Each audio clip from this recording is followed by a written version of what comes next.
নমস্কার বন্ধুরা, জয়মা কালী পরিবারে সবাইকে আরও একবার স্বাগত জানালাম।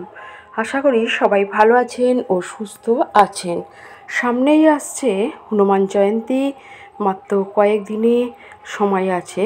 আমরা যারা হনুমান জয়ন্তী পালন করি, যারা হনুমান পূজা করি, তাদের জন্য আজকের এই ভিডিওটি।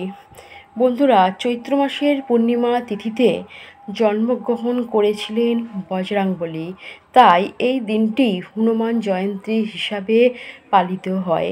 বজরংবলীকে শিবের অবতার বলে মনে করা হয়।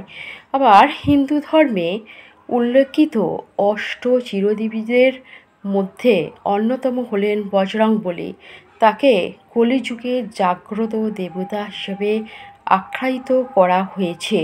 প্রচলিত বিশ্বাস অনুযায়ী রামচন্দ্রের দ্বারা অমরত্বের আশীর্বাদ পাওয়ার পর বজরংবলী গন্ধমাদন পর্বতে বাস করেন। বছরে দুবার হনুমান জয়ন্তী পালিত হয়। প্রতি বছর চৈত্র মাসের পূর্ণিমা তিথিতে যে হনুমান জয়ন্তী পালিত হয়, সেদিন বজরংবলী জন্মগ্রহণ করেছিলেন। আবার কার্তিক কৃষ্ণ চতুর্দশী তিথিতেও হনুমান জয়ন্তী পালিত হয়। এই দিন বজরংবলী সূর্যকে আম ভেবে খেতে ছুটে গিয়েছিলেন। এই তিথিতে বজরংবলীর অভিনন্দন দিবস হিসাবে পালিত হয়। বন্ধুরা, আমাদের এবছরে 2024-এ যে হনুমান জয়ন্তী পড়েছে, তার সময় আমি দিয়ে দিলাম। দেখে নেবেন কখন পড়েছে, কবে পালিত হবে, স্ক্রিনের মধ্যে দেয়া আছে, আপনারা একটু পড়ে নেবেন। বন্ধুরা, এই হনুমান জয়ন্তীর দিন কখন শুভ মুহূর্ত সেটাও আমি দিয়ে দিলাম। আপনারাও এই স্ক্রিনের মধ্যে পড়ে নেবেন, সেটা দিয়ে দিয়েছি। যেসব ভক্তরা হনুমানজির জন্ম উপলক্ষে পূজা করেন বা যারা প্রত্যেক শনিবার ও মঙ্গলবার হনুমানজির পূজা করেন, হনুমান জয়ন্তী পালন করছেন, বন্ধুরা, হনুমানজির অর্চনা নারী পুরুষ উভয়ই করতে পারেন। এর জন্য যারা করেন তারা হচ্ছে যাদের জন্মছকে শনিদেবের খারাপ প্রভাব রয়েছে, সাড়ে সাথী চলছে, শনির দশা, অন্তর্দশা, মোহদশা চলছে, তারা হনুমানজির অর্চনা করতে পারেন। শনিদেবের খারাপ প্রভাব থেকে বাঁচবেন প্রতি শনিবার হনুমানজির পূজা অর্চনা করলে। অন্যদিকে যাদের জন্মছকে রয়েছে মাঙ্গলিক দোষ, মঙ্গলের খারাপ দশা চলছে, তারাও হনুমানজির অর্চনা করতে পারেন। মঙ্গলবারে হতে মঙ্গল দোষ কাটবে। মনের ভয় ভীতি দূর করার জন্য, শত্রু নাশের জন্য, যে কোনো ধরনের ইচ্ছা পূরণের জন্য আমরা হনুমানজির পূজা অর্চনা করে থাকি। ঘরের সুখ শান্তি সমৃদ্ধির জন্য এবং অনেক সময় খারাপ নজর থেকে বাঁচার জন্য আমরা হনুমানজির পূজা অর্চনা করে থাকি।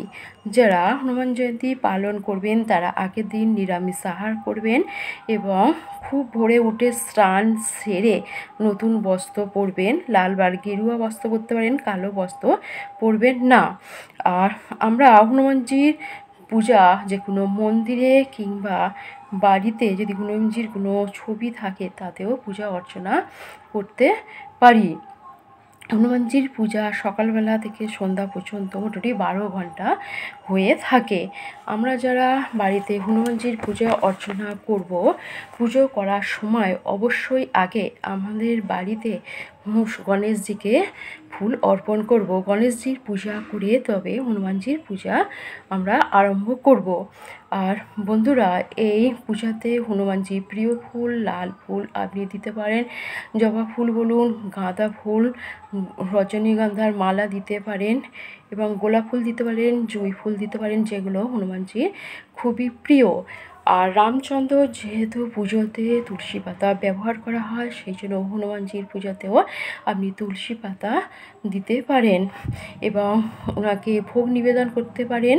ওনার লাড্ডু খুবই প্রিয় প্রিয়। আপনারা যখন পূজা করবেন অবশ্যই ভগবান হনুমানজিকে লাড্ডু দেবেন এবং হনুমানজি আপনি অশ্বত্থ পাতাতে আপনার মনোকামনা লিখে হনুমানজিকে অর্পণ করতে পারেন। এতে খুব তাড়াতাড়ি হনুমানজি খুশি হন এবং প্রদীপ জ্বালাবেন। আর যারা বিজনেস করছে, ব্যবসার সাথে যুক্ত, সেসব মানুষরা নারকেল দিয়ে প্রত্যেক মঙ্গলবারে হনুমানজির পূজা করলে মনোকামনা খুবই তাড়াতাড়ি পূর্ণ হয়। আমাদের বিভিন্ন স্থানে হনুমানজি পুজো অর্চনা হয়। হনুমান জয়ন্তীর দিনে রামচরিত মানস ও সুন্দরকাণ্ড পাঠ করা হয়। শাস্ত্রে বলে হনুমানের নাম মাত্রে ভূত প্রেত সমস্ত ধরনের নেতিবাচক শক্তি দূর হয়, ব্যক্তির সমস্ত দুঃখ থেকে মুক্তি পায়, কষ্ট থেকে মুক্তি পায় এই হনুমানজির পূজা অর্চনা করলে। হনুমানজিকে এইগুলো আপনি অর্পণ করুন এবং যারা এই গরমের সময় উপোস করতে পারছেন না, সারাদিন ওনারা দুধের তৈরি শরবত ও ফলের শরবত গ্রহণ করতে পারেন এবং পূজার শেষে আপনারা নিরামিষ আহার করবেন। নানা রকমের ফল, সাবুদানা, মাখানা, নিরামিষ তরকারি, পরোটা এগুলো গ্রহণ করবেন এবং সঙ্গে পেঁয়াজ, রসুন, আদা সেদিন নিরামিষ করবেন। আর এই মন্ত্রটি জপ করলে আপনাদের মঙ্গল গ্রহ শান্ত থাকবে। স্ক্রিনে দিয়ে দিয়েছি। বন্ধুরা, এইভাবে আপনারা করুন। হনুমানজির পুজো অর্চনা এইভাবে করবেন। আর হনুমানজির হচ্ছে মন্ত্রটি, আমি পড়া মন্ত্রটি এখানে দিয়ে দিলাম স্ক্রিনে, আপনারা দেখে নেবেন।